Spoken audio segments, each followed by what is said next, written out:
when I had my first house, it was such a bad experience with the whole loss of half the value. But then I noticed that they were still paying rent. We were cash flowing a little bit, like $100 a month. And I saw the value of the house going up and the mortgage going down. I could do this 3 or 4 times, and each one of these houses is going to be worth 300 grand one day. This is Henry Washington, and you're listening to the Average Joe Finances Podcast.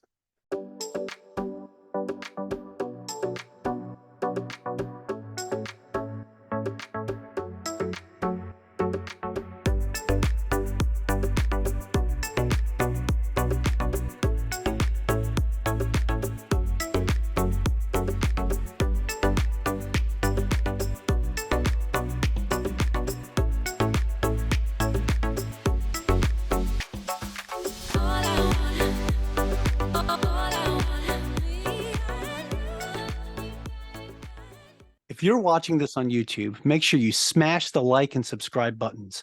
If you're listening to our podcast, go leave us a 5-star review.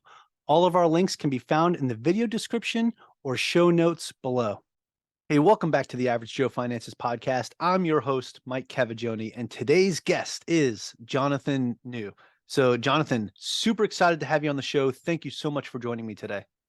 Hey, thanks for having me, Mike. It's an absolute pleasure to connect with you, especially considering all the background that we have in common together, doing the military to retirement, us both going out as XOs and living Yeah, that man. dream. Yeah, good stuff. Good stuff. And first off, thank you for your service. I'd be remiss if I didn't point that out. But just like me, you are serving in the Navy, which is really cool. So near and dear to my heart. So definitely appreciate everything that you're doing. But I know, like, just from talking off camera and everything, you're getting pretty close to retirement, right? Oh my goodness gracious, counting down the days. Awesome, man. Working on the 19th year. I've got, let's see, what is that? It's got 15 months until I start terminal leave. Whoo! Oh, I yeah. know. That I know, countdown's right? going. All right. So actually, let's go ahead and start this off the same way I start every podcast episode off. And let's get into that a little bit. If you could, we'd like to know more about you. So if you could share a little bit about yourself, share your story. Who is Jonathan New? Okay, so I grew up in Anniston, Alabama. It's a little town right between Birmingham and Atlanta. Went to Auburn University, got my undergrad there, commissioned to the Navy. My wife and I got into residential housing, investing on accident in 2007, as a lot of people did. Ooh, 2007. Oh yeah, man, we bought Same like, time I did. yeah, it's a commonality amongst all of Oh my us, isn't it? goodness.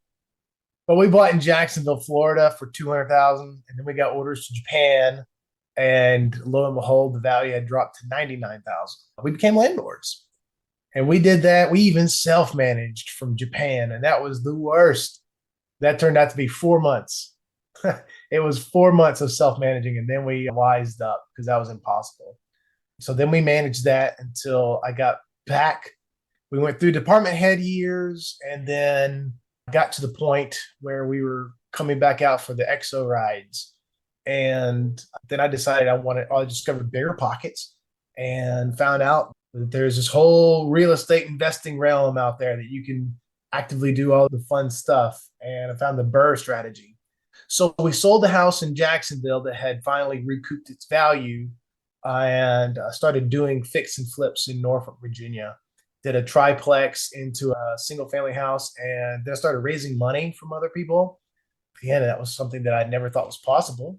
So then I started raising 40, 50 grand here and there all over the place, and people were coming out of the woodwork. Whenever I'd post something about my what I was doing, people would come out from the past and be like, hey, put my money to work, put my money to work, put my money to work.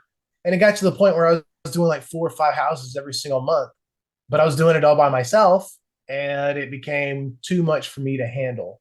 So then I started looking into commercial real estate, specifically multifamily and syndications, and hooked up with Jaspreet, Corey, and Vadim. And we did some business together, a small syndications here and there. And then we decided that we worked together pretty well. So we formalized it into Fairwinds. And that's how Fairwinds came about, and started diverging from the residential real estate realm. And now I'm down to my last 2 single family houses, but we also have 800 units of commercial, of multifamily. So and we're doing well because of the teamwork piece. So Nice. That's Very diverse background. But it's funny because you said you're from Alabama, right? And I was going to say, I can't hear it. I don't hear that Southern twang until you said real estate. When you said real estate, it came out a little bit. And I said, okay, there it is. There's the Alabama. there it is. I mean, the military kind of gets it out of you. Yeah. That pot of mixed everybody is just all over the place. Absolutely. I don't sound like I'm from New York that much until I say certain words like water and things like that. But and even then, sometimes not all the time. It doesn't always come out. So Sure. when I get angry, it'll come out. That's just for every New York art thing, but it's all good. Okay. So cool. So pretty diverse background. You started off doing the fix and flips, right? Out in the Hampton Roads area. Actually, you started off by buying that first property in 2007 in Jacksonville. So I was on recruiting duty around that same time. And I had bought a house in Waynesboro, Virginia in 2007. So I just thought it was pretty funny. And with that one, I became an accidental landlord because, of course, when I went to go sell it, that wasn't going to happen. It went from, I bought it for 250. It was worth 302 about 2 months after I bought it. I was like, wow, this is amazing. And then boom, now it's worth 150,000. And I wound up short selling it later on for 157,000, which really stung. But it was because once I lost my renters, I couldn't get anybody else in there. I was lucky because my renter was a friend of mine who's also on recruiting duty.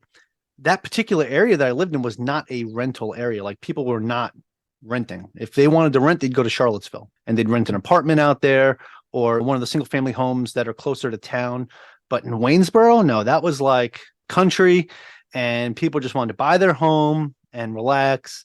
So it was like an impossible situation for me. So I definitely feel your pain there. I'm glad you were able to hold on to it to recoup that value. Fortunately, was not able to do that. Okay. Now, as you were going on, you said you were doing up to 5 houses in a month. And I got to ask you, man, especially as an active duty officer, how the heck were you managing to find the time? I know you said that eventually became too much, but even leading up to that, to even be at 4, 3, 2, how did that look compared to when you had your day job as well? So I was fortunate. Okay, so back up. So when I was a department head, I wanted command at sea. Like it's the only thing I wanted in life. And we all know what we sign up. We think we know when we sign up for military service. We think we know that we can handle all the sacrifices that come along with it being deployed and missing the birth of a son. And you're like, oh, I can do that. That's easy. And then it happens to you, and then it changes your world. And so when my second son was born, when I was on deployment and all the things that came with it, my aspirations just died. And I decided that I wanted to be present for my family and to be there. So I designed the rest of my career such that I would be present for them. And which included going to this, it's like EXO special mission, which is like a substandard. It's like the lowest round that you can go and still reportedly be mobile in the Navy. So I volunteered to leave shore duty early and go to an aircraft carrier as the damage control assistant, which is a mid-level job. But I'll never make 06, but I have a good chance of making 05, which I actually did. So I sidetracked my own career to be able to do that and to have time. And the aircraft carrier that I went to was in dry dock. It's a mid-life cycle refueling. So we were getting into Which carrier? The George Washington. Okay. So you were there after us? I was on Theodore Roosevelt during RCOH. RCOH, baby. Yep, Yeah. So were you but it depends. RCOH is not the same thing. Were you there in the beginning or the end of RCOH? The last year and a half of it. And then we got operational, and I was one of the first people to qualify as OD on there. And that made life kind of hell when there's only a few of us. Yeah. So you were actually working. I was there in the beginning, and we were done at 7 a.m. Setting up Connex boxes and Connex boxes and just sitting there putting everything in a layup, and then you're going home at 11. So that's how I was able to get into all the big time real estate. Nice. And then the second carrier I went to as the auxiliaries officer, they were also in dry dock, and that was the last ship I was on. Awesome. That's how I was managed. I just managed my own career to make sure that it was kind of dead ended.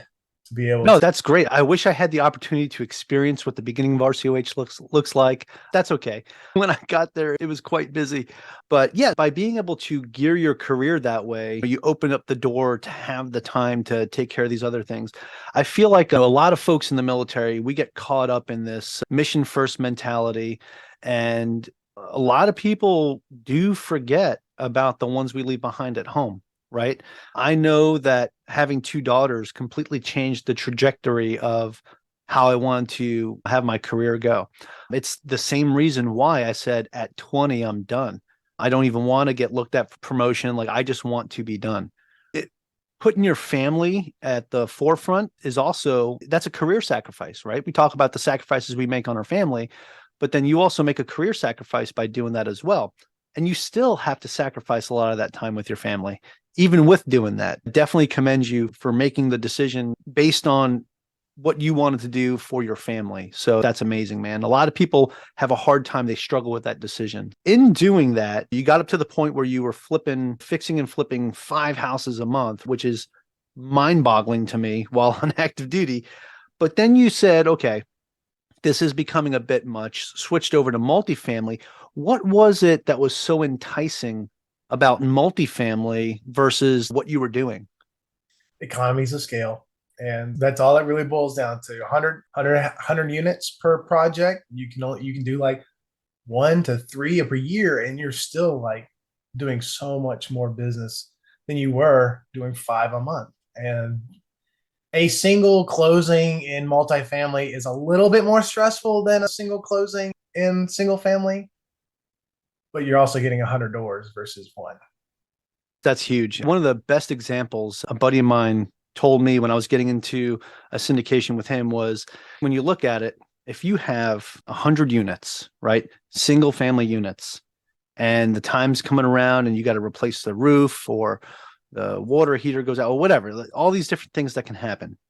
If you're replacing a roof on 100 units, that's going to be 100 separate times that you're replacing a roof, and that's going to cost way more than replacing the roof on 1 or 2 or 3 that add up to 100 units. And it's just that much better. So when you talk about economies of scale, it's also what you're going to save in some of the costs that you save as well. It's not just the fact that, yeah, you got 100 units and they're all paying rent, and which is going to be much higher than if you just bought a single family. So of course, there's a lot more stress. The underwriting is a lot more difficult. There's a lot of things to factor in, but at the same time, like you said, the end product is it's a lot more numbers, right? A lot more zeros. Another good way to look at it too is that you're just adding more zeros. You're doing the same thing. You're just adding more zeros to it, right? So more zeros make people happy.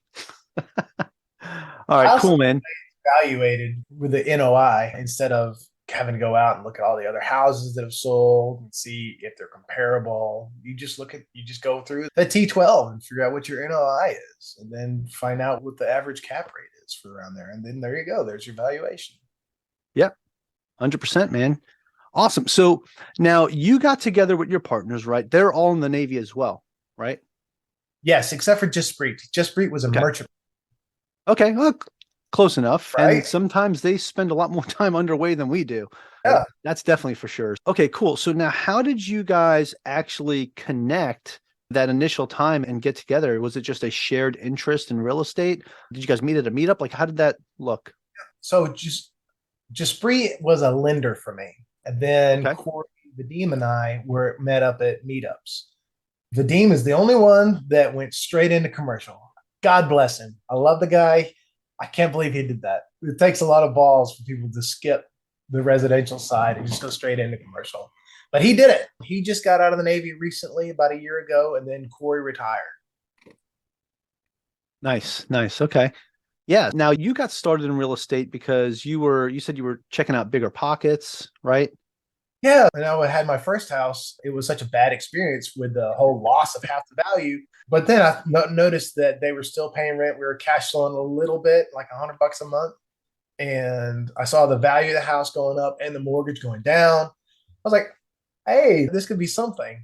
And I could do like this. I could do this 3 or 4 times. And each one of these houses is going to be worth 300 grand one day. And that's $1 million. I could be done for life. And that's when I found Bigger Pockets, and it just Nice. opened the eyes up to everything. That's fantastic. Now, okay. Now you guys all came together and you formed Fairwinds, right? Now, what is it for you? Like, what specific markets do you guys attack and look at? Most of everybody's still up in the Hampton Roads area, so we look up there. Okay. I live in Jacksonville, Florida now. Jaspreet lives in San Francisco, but we don't really look at San Francisco for an investing area. And believe it or not, our biggest footprint is in Houston, Texas. We just happened to get out there into a property out in Houston, and we haven't looked back ever since. So, like 650 of our units are out in Houston. We've Nice. got another 700 coming on board here pretty soon. Awesome. Awesome. Good deal. When you put all of this together, obviously there's a lot of work that's involved, right? So, especially while you're still on active duty, where do you find your work-life balance while you're investing in multifamily? Oh, goodness gracious. It has to be part of a team. My skill set is way geared towards the acquisitions and underwriting piece of it. So that's mainly what I focus on. And then the other guys are very good at tech solutions, investor relations, and Corey specifically with asset management. So it's a team balance that is set up specifically for our skill set so that our work life balance can be better. Because if I'm having fun doing what I'm doing, then it's not really like work.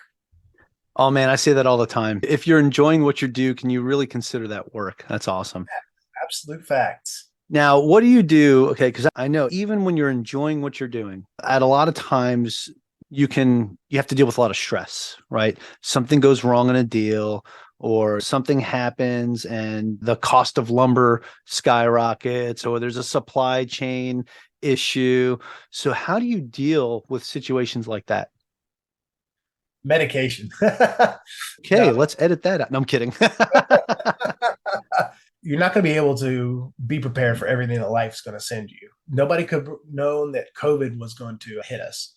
So what you can do is just make sure that your network is as robust as possible. That way, when you do run into a problem, you generally know who to reach out to figure out your way around it. Houston's getting hit with insurance hikes a lot right now, but throughout the years we've developed a pretty strong network of insurance agents. So we have a lot of different options. There are different kind of solutions that you can go to for different problems, such as like with the insurance, if we go through and do like a master lease option with a seller, then we can get brought on to their insurance program that's been in place and has better premiums than what we have to pay with getting a brand new insurance binder.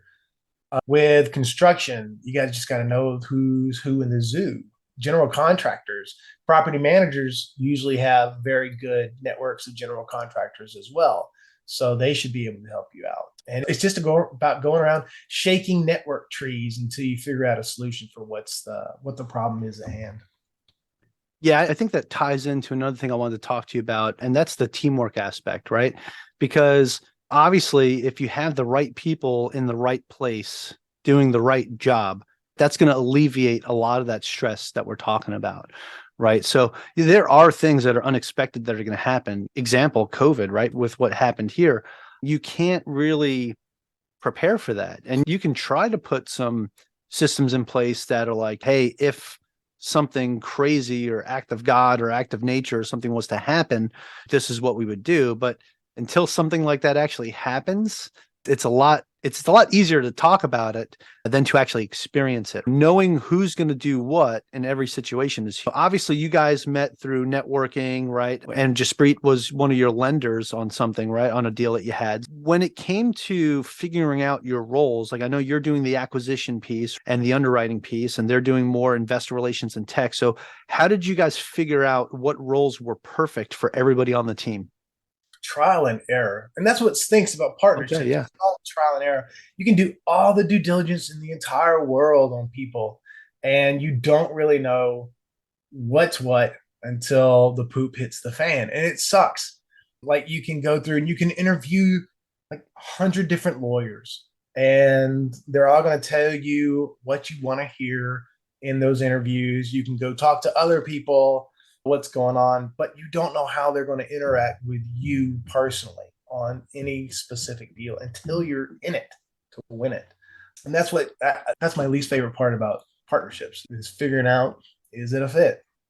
But with us, we have Vadim and Corey and I did deals specifically together before Fair Winds. And so we already knew our strengths and weaknesses. And then through talking to Jaspreet, we did the same thing we do any other kind of partnership. When we bring in CPAs or attorneys or property managers, it's the same thing. We have what we call the dating period, where we do a deal, maybe two together, and figure out the way they work. And then we'll formalize the actual partnership. Okay, so that's fantastic, especially for the listeners right now that are thinking about maybe getting to their first GP, like this guy right here. That it is good to have that dating period and figure out where everybody works best, right? So that trial and error piece, I feel like no matter what you do, you're going to have to do trial and error, right? To see what works best for the team, because not everyone's going to be in sync right away, right? You have to figure out what your strengths are, what your weaknesses are, and then adjust from there, right? Everyone has their particular set of skills that they're really great at. And then they have the ones where somebody else might be great at and you're not, and they can build you up and make up for that weakness that you have in that particular section. So that's fantastic, man. Okay, Jonathan, what type of CRM systems or software do you guys use that you absolutely can't live without? We have Syndication Pro, and it's been fantastic for us. Being able to track who's in individual deals, being able to send out emails to them. Our marketing team is Markham18, Vikram Chathwani, and he gets in there and he's able to do all these like magical skills and things like that I can never ever do. I'm such a rock when it comes to tech solutions, but Syndication Pro is really easy, even for me to be able to use. So Syndication Pro, we can bring in other GPs, they can raise in their own silos, so they can piggyback off of us, off of our subscription, and they can keep their investors separate from ours. And it's just been a dream. Nice. All right. So that's great. So now we got some good software to go look at. Now, in terms of actually finding the deals, right? We talked about the markets that you guys are in. How do you go about finding the right deal? All right. We've done it all. We've done wholesaler daisy chains. We've done off market. We've done auctions. We've done brokered. My favorite is just a straight off market. I recently hired an associate director for deal sourcing. He's going to be reaching out to all these different not advertised properties that I identify off of our Yardi and CoStar access. And so he's going to be trying to get us deals that way, just straight to owner, straight to exactly who's who, instead of having to source through deals that everybody on the face of the planet has seen, even these off-market deals that are advertised on Facebook that, of course, everybody's seeing at that point. So that's what he's going to be doing. Yeah, the pocket deals that fell through the hole in the pocket, and now everybody can see them lying on the floor. Yep. Awesome. Okay, no, that's great. So you're concentrating efforts on having a team member that focuses solely on that and finding these deals. So that's really good. That's valuable, because a lot of people might be thinking, oh, if I just partner up with some folks and we go out and we find a deal, or maybe we'll find something on LoopNet, or maybe we'll find something from a broker. And it's not as easy as it sounds on the surface. So it's good to know that you have a whole dedicated team to that. And I think it's important for people to realize that if you want to get serious about this, you really need to dig down deep. It's not this easy thing, especially getting into multifamily. And I'm finding this out right now, trying to be a GP on my first deal as well, that it is not something that's just easily jumping into, right? Now, thank goodness I've got some experience as an LP, right? So I've been through the process, I know what it looks like, but it's definitely a whole different world, man. Definitely. Yeah. I love it. I absolutely love acquisitions, though. It's the thrill of the hunt. All right, Jonathan, I want to ask you one more thing before we go into the final round here. And this question's kind of a doozy as well, but I think I have a feeling that I know what your answer is going to be. But it's a pretty simple question. But again, it's a doozy. What is your why? Oh, like exactly what we were talking about. It's the family. It's improving their lives. I like being able to do this job.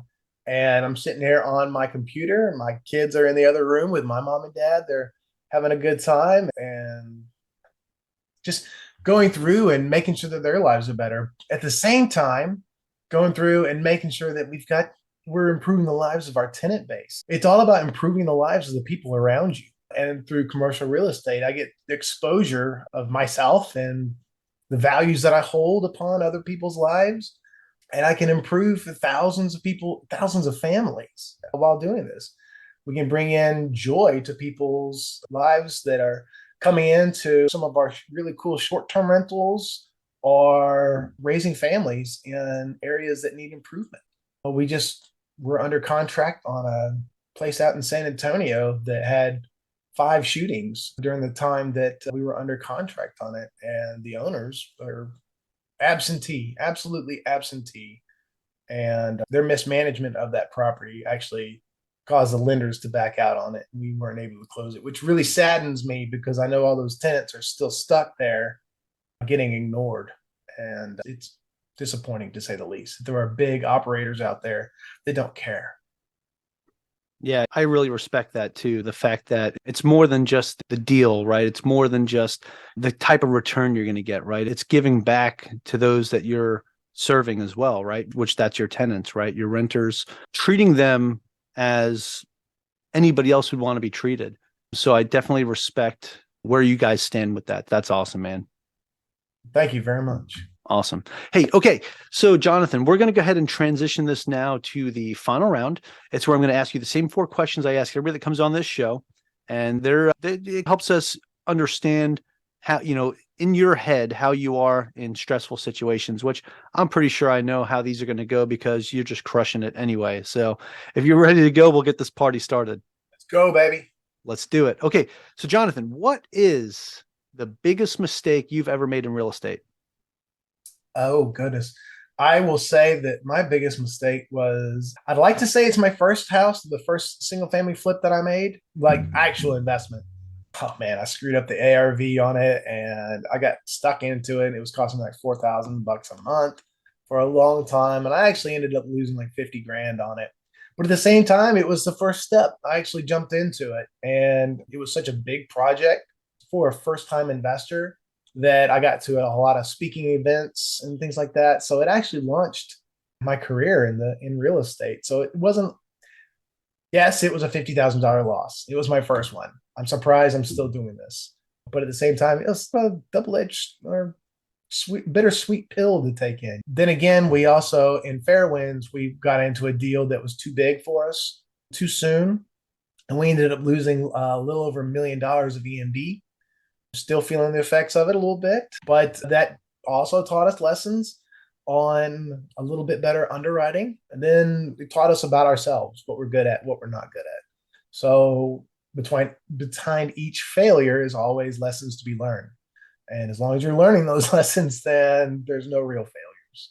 Yeah, that's super important to fail forward, right? Each failure is a step towards success.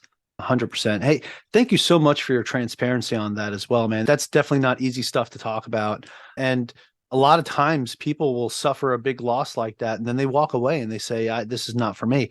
That happened to me with my first deal in 2007, right? I wound up walking away from real estate for years. And what a mistake that was, right? I could have been so much further along than I am right now, but I let that first failure eat me alive. So that's why I'm glad we can talk about things like this to show other people, like, don't give up hope with that first mistake or with the next one. There's going to be several mistakes that happen. You learn from them, you move on, you don't do it again. Yeah. Awesome, man. Appreciate that. Okay. Next question of the final round, Jonathan, is what is something that you've learned that you wish you knew when you first got started? Commercial real estate. Don't do the residential stuff. Just jump straight into it. Just zeros. Go be your own. Jump past go, collect your $200 and keep moving. Exactly. That's not necessarily true, though. Everybody has their own niche, their own skill set, what they want to accomplish. Residential real estate has a great place. It's easier to understand, it's easier to grasp, and therefore a little bit easier to raise money on sometimes. It depends. But for me, it's straight into commercial. I think commercial is a little bit easier to be part of a team as well. I like most of the people that we deal with. There's some real jerks. I'll say jerks in commercial real estate. There are in residential too, but I like the professionalism that comes with commercial a little bit more. Awesome. Awesome. Thank you. Okay. This next question kind of ties into the last two, and it's more helpful for our listeners as well. And that is, Jonathan, do you have any tips or tricks that you would recommend to someone that is just getting started out today? All right. Besides jumping straight into commercial real estate? Yeah.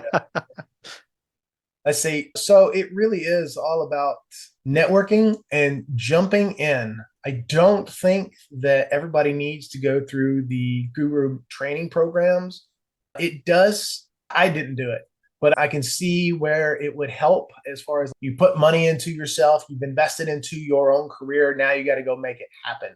But those programs won't actually force you to jump in. So if you jump in and you learn through hard knocks, a school of hard knocks, then you learn lessons for life. So that would be my biggest thing is jump in. If you're going to do one of the training programs, do the training program while you've jumped in. So learn both ways.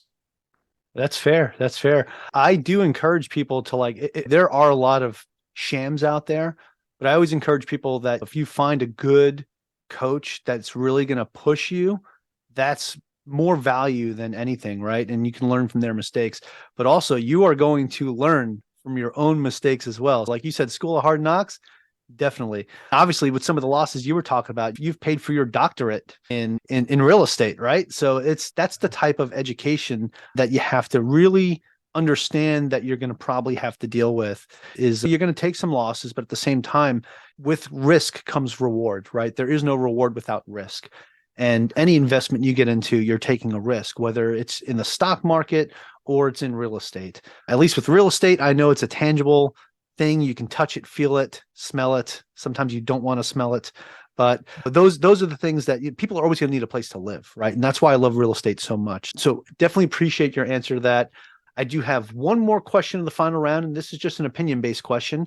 And that is, do you have a favorite business, investing, or real estate related book or podcast, or both?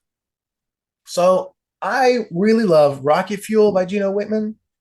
It talks about visionaries and like doers, and very much so defined. Like it hit me on the head. I'm the visionary kind of guy, and when it comes down to actually like doing things, that's why we have Corey. But it teaches you. He really taught me a lot of awareness, a lot of business awareness, and he puts it in such a way that's entertaining and very much so an aha kind of presentation about the book. So that's why I recommend that book. It's great. Awesome. Awesome. Definitely appreciate that. Rocket Fuel. I don't think I've had that one on my list yet. So I'm going to have to add that to my list of books that I need to get. So definitely appreciate that. Okay. So Jonathan, that is it for the final round. You survived. Pat yourself on the back. Great job. Woohoo. But hey, man, this has been a real treat to really dig into your mind a little bit, especially while doing this as an active duty officer. I know from experience myself while investing in real estate while on active duty, it is not the easiest thing. So again, I commend you on that.